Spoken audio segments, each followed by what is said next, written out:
मोमिनो, तुम पर रोजे फर्ज किए गए हैं जिस तरह तुमसे पहले लोगों पर फर्ज किए गए थे, ताकि तुम परहेजगार बनो। रोजों के दिन गिनती के चंद रोज हैं, तो जो शख्स तुम में से बीमार हो या सफर में हो तो दूसरे दिनों में रोजों का शुमार पूरा कर ले।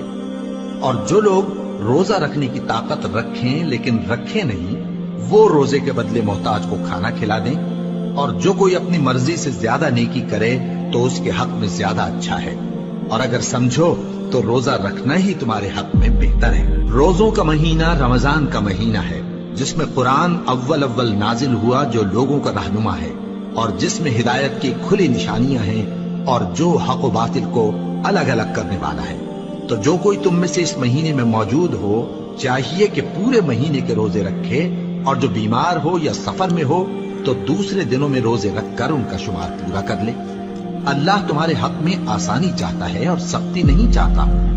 और ये आसानी का हुक्म इसलिए दिया गया है कि तुम रोजों का शुमार पूरा कर लो, और इस एहसान के बदले कि अल्लाह ने तुमको हिदायत बख्शी है, तुम उसको बुजुर्गी से याद करो और उसका शुक्र करो। और ऐ पैगंबर, जब तुमसे मेरे बंदे मेरे बारे में दरियाफ्त करें तो उन्हें मालूम हो कि मैं तो तुम्हारे पास ही हूं।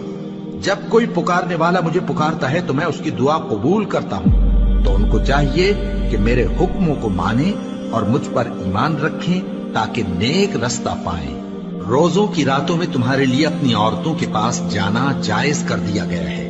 वो तुम्हारी पोशाक हैं और तुम उनकी पोशाक हो।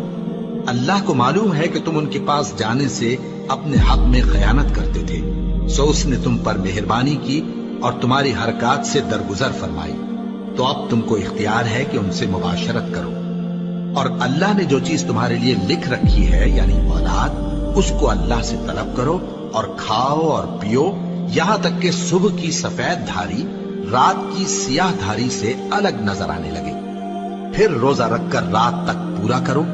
और जब तुम मस्जिदों में एतकाफ बैठते हो तो उनसे मुबाशरत न करो। ये अल्लाह की हदें हैं, इनके पास न जाना।